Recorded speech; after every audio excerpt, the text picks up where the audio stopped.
Hello guys, so today I'm going to show y'all 3 different warm-ups. Now 2 of these are for the bow and 1 for the fingers. So in lesson 3 I showed y'all how to do the one with the fingers by plucking the strings like this to build strength in your fingers. So I'm going to show you one more of that. It's a little bit different. We're going to keep the fingers in that position and we're going to stay on that A string, but we're going to press them all down rather than hover. Okay, so here we're hovering, here we're pressing down. So you don't have to press down hard, just normal. Just enough to get the string to touch the fingerboard there. Okay, and your thumb is back here against the neck. All right, so what we're going to do is tap 3 times with each finger. So we go 1, 2, 3, 1, 2, 3, 1, 2, 3, and last one, that's the finger 1 back there, 1, 2, 3, okay, and then you want to move over to the D string.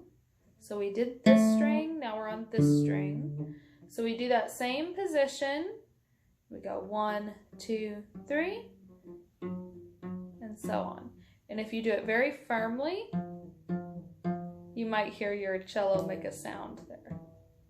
And then on all 4 strings continuing. So that's your finger warm-up. Now for your bowing warm-up, get in your lesson book from page 8 and take a look at the 2 exercises you see there. The first one is with the pencil or the pen, whatever you have. So you want to find that bow hold again on your pencil, and they have an exercise called I'm out of here. So waving by with the pencil, that helps relax your wrist there, okay? So, and also like this and like this, okay? So that's going to make your wrist get nice and loose, ready for bowing. If you bow with a locked wrist like this, it makes your sound really, really rigid on the cello. So we want to make sure that's all loosened up. You can do circles. It doesn't have to be waving this way or this way necessarily. You can do circles as well. Just anything to loosen up that wrist. Okay, the next one is thumb flexors. So here's an incorrect thumb position. Here's a correct one. So we go in and out, loosening up the thumb. Like that, we're just bending that joint back and forth. So that's correct, that's incorrect, this is correct. Okay, so just noticing how the thumb can move there and then putting it in this way. All right, so from there, then we have the finger taps, and this is all on Bow Builder 2 on page 8. Okay, so they're all in the same box. So for finger taps, you're going to do 1 finger at a time, tap it against the bow. Now this one, this 4th finger here is very, very hard to do on its own. The 3rd is easy, finger 2, if we're just counting these 4, and then finger 1. But you can do this one by itself, and then you can do the 2 in the middle together. Okay, if they're moving together and they're nice and relaxed and loose, that you're still going to have good control there. So really make sure that each finger is in control there and nice and loose yet firm. Okay, so that's 2 very different things, and we're trying to put them together. That's what makes it really hard when we get to the bow. Okay, so from there, the knuckle turnovers exercise, just turn your hand over this way. So if we're like this, just turn it over this way. And you can see to make sure your knuckles are in the right spot, lined up with the bow, and your thumb is curved. So that should be the correct position when you look at it from there.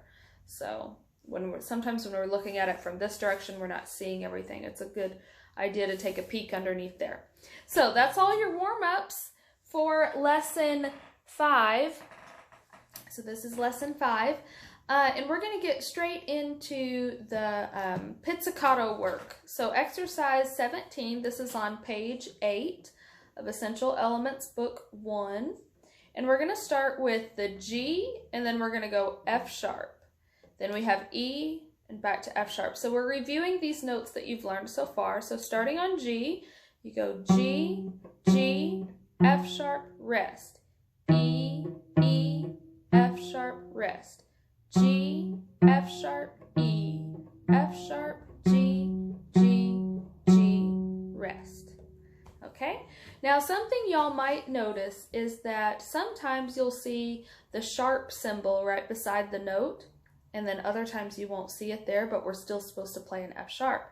That just means once we have a sharp in the measure, within that 4 beats before you see a bar line, all the Fs are sharped from there, or any other note if you have a sharp on that note. All right, on to morning dance. This is number 18, and this one has a repeat. The first time I'm going to say the notes. The second time I go through, I'm going to say the beats. Okay, so this time we're going to go G, G, F sharp, open D. So you're going to lift your fingers there. G, G, F sharp, D. E, E, F sharp, G, G, G, rest and repeat. 1 and 2 and 3 and 4 and 1 and 2 and 3 and 4 and 1 and 2 and 3 and 4 and 1 and 2 and 3 and 4 and. Okay, so that's how that one goes.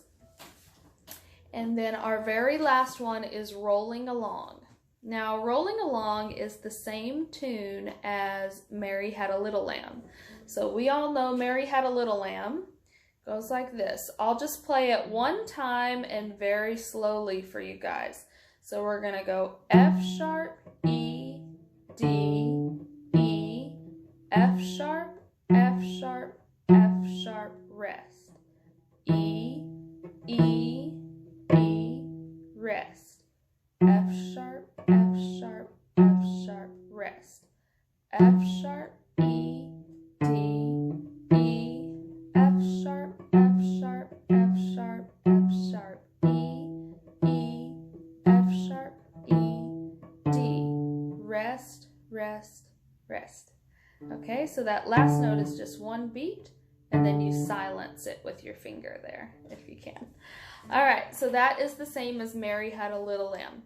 All right, so that completes lesson 5. So main thing for this week, I want y'all to work on the warm-ups, okay? Get really comfortable with the warm-ups, because after we complete this pizzicato work, we're gonna get going on lots of bowing, okay? So when we get on to lesson, let's take a look here. Once we're on lesson 7, when we learn new pizzicato notes, we're going to go back over a few things and start working with the bow. And I'm going to show y'all some more bow builders and also let you go ahead to page 16 and start working on a little bit of the bowing. So that's actually part of lesson 13. So you'll get to kind of work through it bit by bit and add on some other parts of the book as you go. But you got to be careful not to skip ahead and just not do the stuff before that. The book is designed to be able to work simultaneously in different spots. So that's what I'll be showing y'all. So y'all have fun, practice your warm-ups, and practice all those notes we've learned so far. We have one more lesson of those notes, and then we add on the A string as well in the next lesson. So looking forward to that. Y'all have fun.